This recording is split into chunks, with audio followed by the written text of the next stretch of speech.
with the celebrities and stars na nasa Spotlight.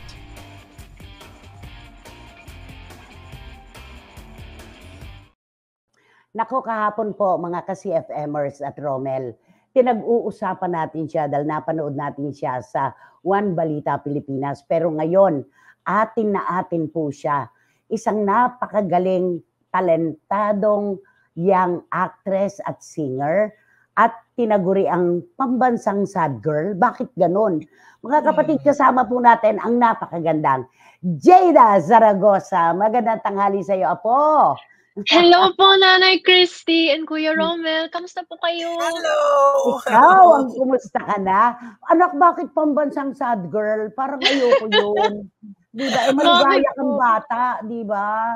Oo, pero kasi po nanggaling po talaga yun. Actually, parang inside joke yun ng mga fans ko po na sad girl po. Parang, kumbaga, ini-embrace ko po talaga kasi yung mga kanta na sinusulat ko po, mahugot po talaga. So parang, totoo yan. tinatawag akong sad girl. Eh ako naman, sinakyan ko naman siya. Tapos parang, ayun, parang nag-stick lang talaga siya sa akin. So, eto, Romel, kaya ako na pambansang sad girl. mauna. Jada, kasi nga, yung latest single mo, yung Right Lover, Wrong Time. Ikaw na Opo. nagsabi, sabi ng mga fans mo, may mga hugot doon sa iyong mga kanta. Anong Opo. hugot dito sa Right Lover, Wrong Time? Dito po sa Right Lover, Wrong Time, actually yung hugot ko po talaga, vocal naman po ako pag sinasabi ko po, tungkol siya sa isang napagdaanan ko talaga. And tungkol siya sa konsepto ng parang the one that got away o totga, kumbaga, na tinatawag ng mga tao. Tapos parang yung konsepto na yun sa na-experience kong, alam niyo po, may mga bagay or may mga tao na nakikilala po tayo sa ating buhay. Tapos, sila yung nagtatrato sa atin ng tama. Tapos biglang mawawala na lang sila. So, sinulat Biglang ko po nawawala. talaga ng ganon. Opo. Romel? Yes! Jada, hello! Good afternoon. Hello And po! speaking of, at syempre, doon na tayo sa hugot, idire-diretso natin ang kwentuhan natin tungkol sa hugot. Di ba? Sige po. Ipapasok ko na ito bago maubos ang oras natin, di ba, Nay? Ay, nako. Di ba, kaibigan mo, magbabanggit ako ng pangalan, pasensya ka na kasi naging kaibigan mo naman ito at sinasabi niya na still kaibigan mo pa rin si Darren Espanto. Mula noon hanggang ngayon, magkaibigan pa rin kayo. Tama? At sabi niya sa latest interview niya na meron daw kayong something romantic. Something romantic. Hindi ko namin alam kung paano itong something romantic. At Susundot ako, Romel. Susundot ako. Nanay. Meron daw something na nagdesisyon kayong dalawa na i-keep nyo lang within yourselves. Ano ba yun? Ano yung itinago ninyong dalawa? Meron ba kaming dapat malaman na hindi namin talaga nararamdaman? Ayun. Ito po, Nay, tsaka Kuya Romel. Kasi nung interview, actually nagulat ako na, parang nagulat ako, may nag-send na lang po sa akin na sinabi niya po yun. Pero totoo naman po yun sa sinabi niya na way back then, nung mga bata pa po kami, meron po talagang, kumbaga parang may feelings din po na nabuo sa aming dalawa. Nangyari po talaga yun. Pero yung siguro decision niya in the moment, and I would say as well na, parang gaya po ng sinabi ni Darren, hindi ko na lang din po parang i-elaborate o ibibigay lahat ng mga detalye. Pero it is true, and alam niyo po, parang naging close din po talaga kasi kami ni Darren dati. Like, he was very close and he was once really special to me. And to this day, okay naman po kami. Lalo na pag nakikita kami. Alam mo, Romel, bibihira ang tulad ni Jada na napakatotoo. Sa iba yan, i-deny yan. Naku, wala po hindi po totoo. Friends lang kami. We were just friends, sasabihin. Pero at least, di ba, sinabi ni Jada, totoo naman po yun. At siguro, yun ang kanyang opinion for the moment. At totoong nagkaroon. Napakatotoong bata. Naku, alam niyo po. Ay, salamat po, Nay. Hindi, walang biro. Bibira ang tulad mo. Sana dumami ang katulad mo. Ay, salamat po, Nay. Okay. At gusto ko din po, kunin yung pagkakataon lang po na to, Nay, nasabihin po sa inyo na maraming salamat po sa lahat ng mga kind words niyo po sa amin. Tsaka syempre, hindi lang po sa akin, pero sa pamilya ko po, sa parents ko po. Anak, you deserve lalo na kahapon po. You deserve more than that. Alam mo, si Wating-Wating ng London, paboritong-paborito ka. Kahapon siya yung nag-text sa atin na Ay, talaga dapat po. talaga ay magkaroon ng isang singer-actress na tulad mo dahil po pwede kang ipagmalaki ng mga Pilipino. Si Wating-Wating Ay, yon. maraming salamat po. Eto, Hello po. guguluhin ko ng kaunti yung kwento. Tapos na tayo Okay. kay Darren. Marami kasi nagkukwento sa akin at marami rin nagtatanong, di ba magkaibigan kayo dati ni Francine Diaz? Di ba magkaibigan kayo? Ano ang nangyari? Bakit ang tanong sa akin ipinupukol? Ano po ang nangyari kay Jada at kay Francine Diaz? Meron po bang nangyari na hindi maganda, na hindi namin alam? Dahil ikaw daw napaka-secretive mo. Hindi ka naman daw nagsasabi ng anumang pangit o mali tungkol kay Francine. Pwede ba ngayong tanghaling ito, magre-request ako sa iyo kahit malayo pa ang Pasko? Anak, pwede bang ikwento mo sa amin kung ano ang totoo? Oo naman po, pero sige po, Nay, sa pagiging pagpapakatotoo po, siguro po matagal na din pong hindi kami nag-uusap ni Francine. Dahil? Yung huli pong pag-uusap namin siguro nung birthday niya po, nung binati ko siya in private. And ito, magiging honest po ako, meron din pong mga nangyaring di pagkakaunawaan sa aming dalawa, or kumbaga nagkaroon din po ng disagreement po sa aming dalawa. Okay. Si MJ Marfori nakatutok ngayon ang ating anak-anakan. At Ganun alam po ba? ko, Hello, Miss MJ. alam ko si MJ pwedeng sundutin ito ng todo-todo. I-correct mo ko, anak, kapag mali ako. Umamin ka kapag totoo ang sasabihin ko. Totoo ba na sa isang party ay nagkasama kayo ni Francine Diaz? At maraming artistang nandoon nung gabi na yon. Nagkataon na nagkaroon ka ng picture with Blight, si Andrea. Totoo ba na pagkatapos niyang makita na nakipag-post ka kay Andrea Brillantes, kulang na lang na murahin ka niya? Anak, gusto kong malaman ang totoo. Kasi hindi ko gusto yung pamemersonal na hindi natin pag-aari ang mundo. Kahit sino ay pwedeng magparetrato kahit kanino. Ano ang totoo sa issue? Ano po, Nay, well, totoo naman po na nagkasama po kami ni Blythe sa isang party, tsaka parang nagkataon lang din po talaga kasi co-host po siya ng party na yon, and nagpicture naman po talaga kami. Siyempre po kasi maliit lang naman po yung mundo ng showbiz. Totoo. Pero ito na lang po, Nay, siguro in respect to the events na nangyari po, sa ngayon po, hindi ko na po i-elaborate po lahat ng mga detalye. Pero ito na lang po sasabihin ko.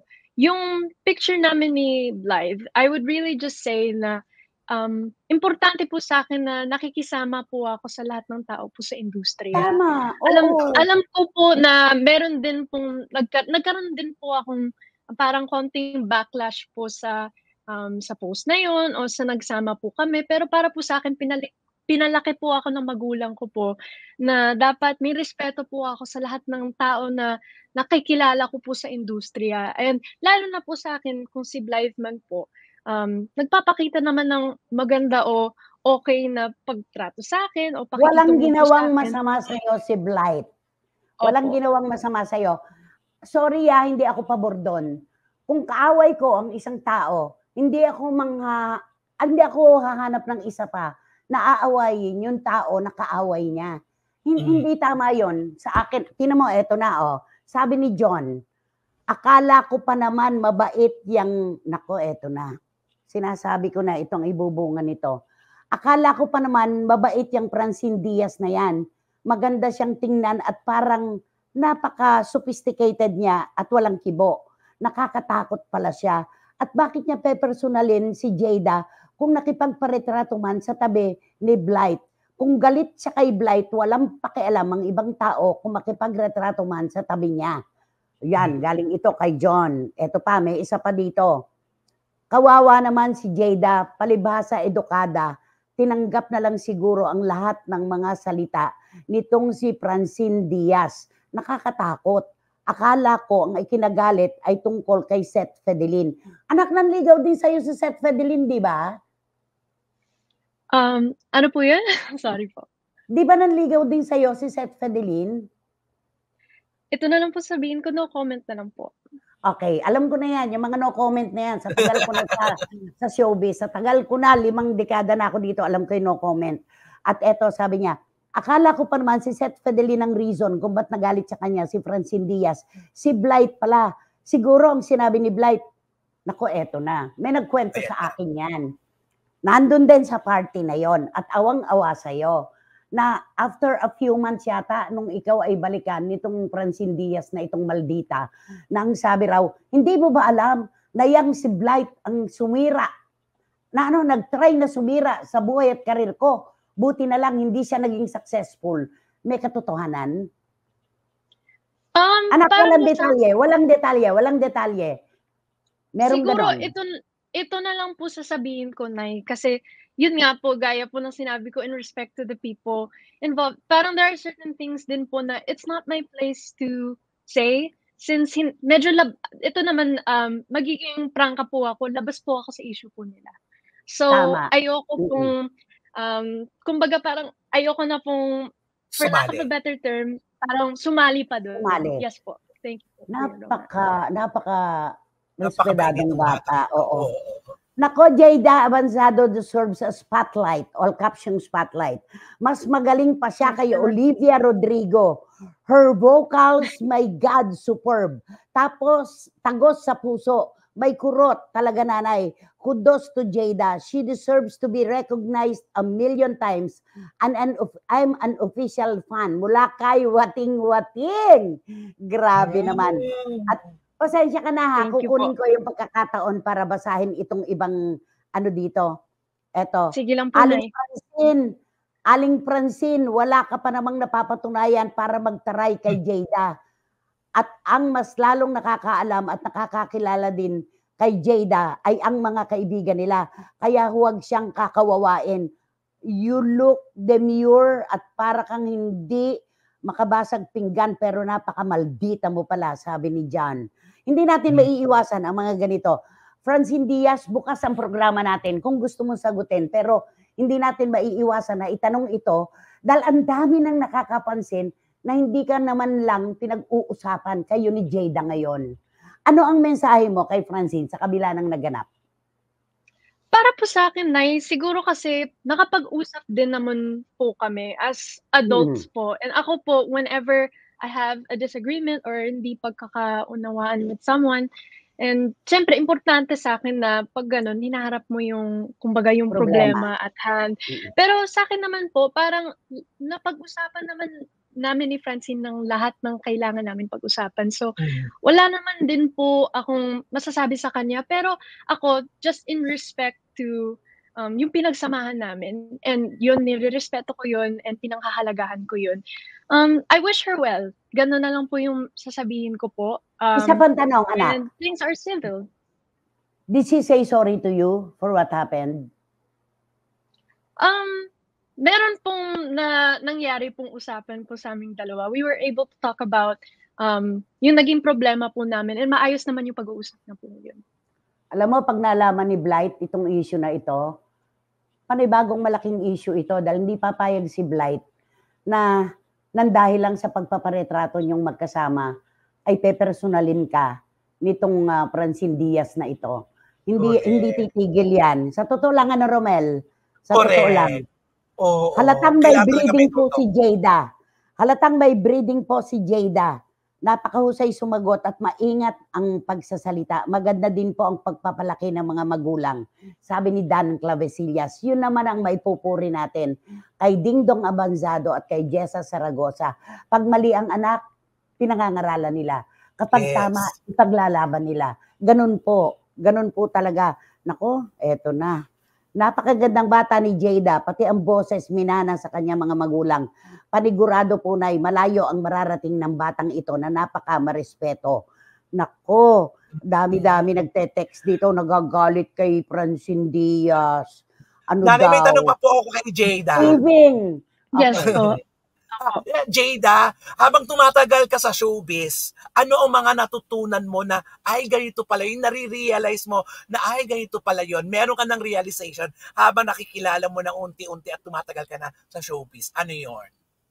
Oo naman po, marami din po akong natutunan. Siguro parang from personal experience, ito po masasabi ko. Siyempre, marami kang makikilalang iba't ibang klaseng tao and basta kailangan, dapat sa lahat ng mga mapagdadaanan mo, dapat manatili kang humble, tsaka 'wag mong kakalimutan yung pinanggalingan mo at yung mga taong tumulong sa'yo para makaakyat ka.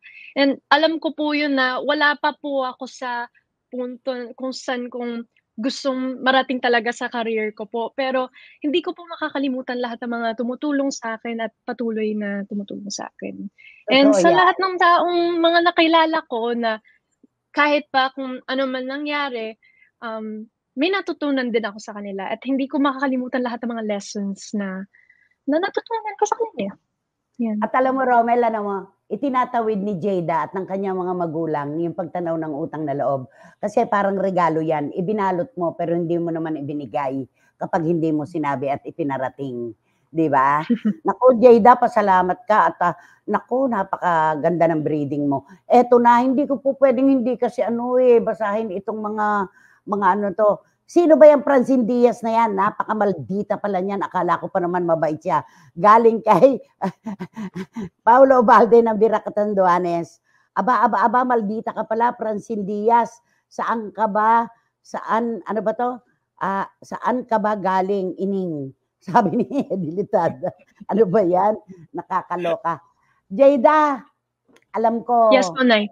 Meron kang bagong yerang haharapin, pero anak, hindi masama. Naharapin ang problema basta ikaw ay nasa panig ng katotohanan. Imbitahan na natin ang ating mga kababayan para sa iyong napakagandang awitin, Right Lover, Wrong Time. Yes po, sa lahat mong nakikinig po ngayon, yung aking bagong single na sinulat ko, ang Right Lover, Wrong Time, nirelease ko na sa lahat ng mga music platforms like Spotify and YouTube, sa lahat ng mga music platforms na pinapakinggan nyo. Sana i-request nyo sa radyo. And syempre, sana i-stream nyo paulit-ulit yung kanta. Napaka-special yung kanta na to sa akin, napaka-personal. And sana maging parte siya ng mga buhay nyo, katulad ng pagiging parte ng buhay ko. So, oo. ayun. Napaka-articulate niya. Napaka-articulate ni Jada in Filipino and English. Kahit pa kung tutuusin, sa Amerika na siya lumaki, di ba? One last comment before we go. Ang sabi, parang nakikinit ako na si Jessa Zaragoza na umiiyak na lang nung pinagsasalitaan ng masakit nitong si Francine Diaz, ang anak niya. Kilala natin, pareho silang emosyonal. Ako rin, hindi ako papayag. Anak ko, ang halos murahin, aangat din ako. Ipagtatanggol ko ang anak ko. Jada Zaragoza, maraming salamat sa tanghaling ito, sa pagpapakatotoo mo. Thank you so much and good luck sa iyo, Maraming salamat, Nay. Maraming salamat sa pagbalik sa programa niyo. Thank you po, Kuya Romel. Thank you. Maraming salamat.